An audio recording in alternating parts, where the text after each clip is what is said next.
तीन गरीब बेटियों की जादुई गुड़िया। लीला, लीला मेरी बहुत ज्यादा तबीयत खराब है। मुझे तो अपनी तीनों बेटियों की बहुत ज्यादा फिक्र हो रही है। अगर मुझे कुछ हो गया तो मैं अपनी बेटियों के लिए कुछ नहीं कर पाऊंगा। मेरी आत्मा को तो शांति भी नहीं मिल पाएगी। अजी, आप ये कैसी बातें कर रहे हो? भगवान के लिए चुप हो जाओ। आपको कुछ नहीं होगा। आप हमारे साथ हंसी खुशी इसी तरह जीते रहोगे। देखो लीला, मेरी तीनों बेटियों का अच्छे से ख्याल रखना। अगर मुझे कुछ होता है तो उनकी परवरिश में कोई दिक्कत नहीं होनी चाहिए।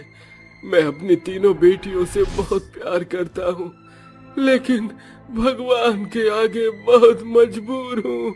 अजी, आप चिंता मत कीजिए, भगवान आपको कुछ नहीं होने देगा। मुझे ऊपर वाले पर विश्वास है, आप जल्दी ही ठीक हो जाओगे। लीला अपने पति सुरेश की देखभाल कर रही होती है। वहीं एक कमरे में सुरेश की तीनों बेटियां अपनी गुड़िया के साथ खेल रही होती हैं। मेरी गुड़िया तो राजकुमारी है, राजकुमारी।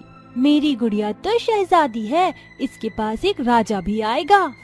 मेरी गुड़िया तो एक क्वीन है, इसके जितना सुंदर कोई भी नहीं। ऐसा कहकर वे तीनों हंसने लगती हैं। कुछ ही देर में वो तीनों खेलते खेलते सो जाती हैं। अगले दिन जैसे ही सवेरा होता है, लीला की आंखें खुलती हैं और वो अपने पति की तबीयत चेक करने के लिए उसके पास जाती है। लेकिन सुरेश रात भर में ही दम तोड़ चुका होता है, जिसके बाद लीला फूट फूट कर रोने लगती है। हे ऊपर वाले, ये तूने क्या किया? अब हम लोगों का क्या होगा? लीला बहुत ज्यादा परेशान हो जाती है। उसे कुछ समझ नहीं आ रहा था। वहीं उनकी तीनों बेटियां भी अपने पिता के गुजरने पर रो रही थीं। लीला भी अपनी बेटियों को देखकर रोने लगती है और अपने पति का अंतिम संस्कार कर देती है, जिसके बाद वो अपनी बेटियों को पालने के लिए काम शुरू कर देती है। लेकिन दिन भर मेहनत करने के बाद भी उसे ज्यादा पैसे नहीं मिलते और जितने भी पैसे उसे मिलते उतने पैसों में उसका घर नहीं चल पाता। इसलिए हर रोज रात के समय वो अपने पति को याद करके रोती रहती है। एक दिन सुबह टीना, ममता और पूनम तीनों खेलते खेलते जंगल में पहुंच जाते हैं। उनकी गुड़िया हमेशा उनके साथ ही होती है। जंगल में खेलते खेलते उन्हें किसी के रोने की आवाज आती है। हाय रे, मैं तो मर गई, कोई मेरी मदद करो।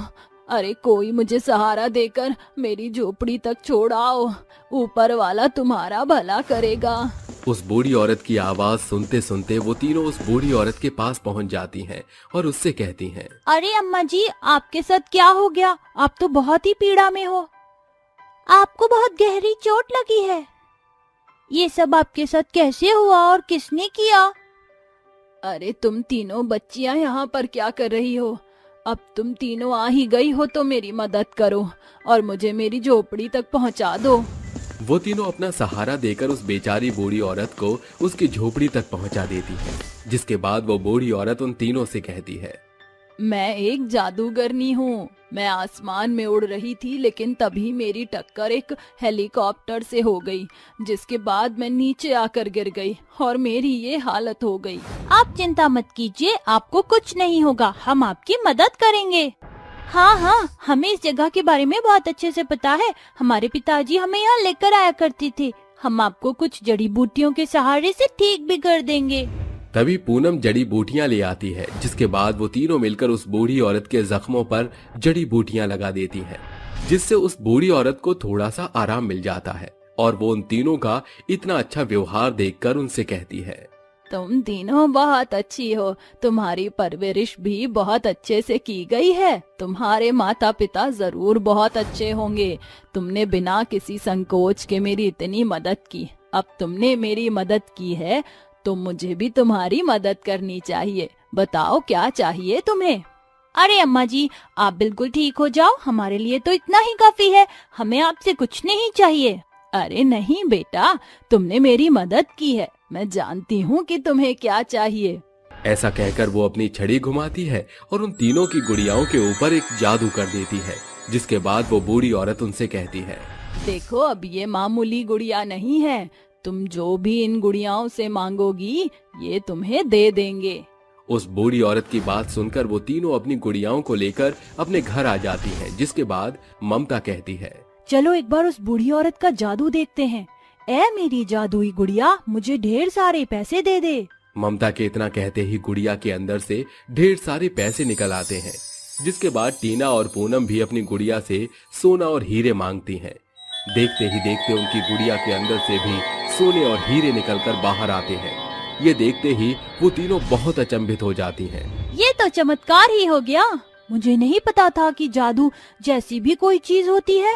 तभी वहाँ उन तीनों की माँ लीला पहुँच जाती है और अपने सामने पैसा, सोना और हीरों का ढेर लगा देख उन तीनों से हैरानी से पूछती है, अरे बाप रे बाप, इतना सारा पैसा, सोना और हीरे, ये सब कहाँ से आए?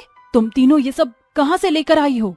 लीला के पूछने पर उसकी तीनों बेटियां जंगल में हुई घटना के बारे में उसे बताती हैं, जिसे सुनकर लीला को अपनी आंखों पर विश्वास ही नहीं होता, जिसके बाद वो खुद से कहती है, ऊपर वाला जब भी देता है छप्पर फाड़ कर ही देता है। आज उसने मेरी सुन ली। ऐसा कहकर लीला पैसे, सोने और हीरों की मदद से एक अच्छा सा घर खरीदती है और अपनी तीनों बेटियों के साथ खुशी खुशी रहने लगती है। जब भी उन्हें किसी चीज की जरूरत पड़ती तो वो तीनों अपनी जादुई गुड़िया से मांग लेती। एक दिन लीला अपनी तीनों बेटियों को स्कूल छोड़ने जा रही थी, लेकिन तभी अचानक से एक बहुत ही तेजी से कार आती है, जिसकी टक्कर लीला से हो जाती है और लीला वहीं बेहोश होकर गिर जाती है। उसके सिर से खून निकलने लगता है। तभी आसपास के कुछ लोग लीला को हॉस्पिटल में भर्ती करा देते हैं। तुरंत डॉक्टर लीला का चेकअप करते हैं और कुछ देर बाद लीला की तीनों बेटियों के पास आकर उनसे कहते हैं, देखो, तुम्हारी माँ के बचने के चांस नहीं है। अगर उनकी जान बचानी है तो ऑपरेशन के लिए पूरे 50 लाख रुपए की जरूरत पड़ेगी। अगर तुम इतना पैसा ला सकती हो तो लेकर आ जाओ। उन तीनों बहनों को कुछ समझ नहीं आता, जिसके बाद वो अपने घर जाकर अपनी जादुई गुड़िया निकालती हैं और उनसे कहती हैं, आज हमारे पास और कोई चारा नहीं है।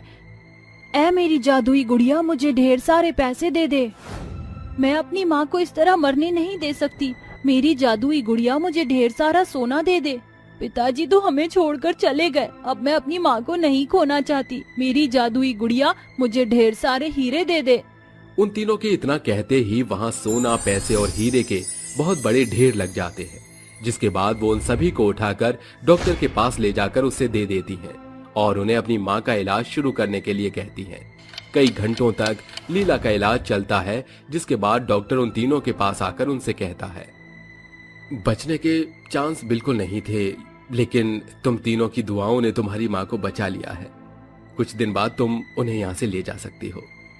ये सुनकर तीनों बहुत खुश होती हैं और कुछ दिन बाद अपनी माँ को वापस अपने घर ले आती हैं। वहीं दूसरी तरफ जब भी उन्हें किसी भी चीज की जरूरत पड़ती तो वो अपनी जादुई गुड़िया से कह देती और उन तीनों की जादुई गुड़िया उन्हें ढेर सारा सोना, पैसे और हीरे दे देती, जिसके चलते अब वो अपनी माँ के साथ खुशी खुशी रहने लगती है।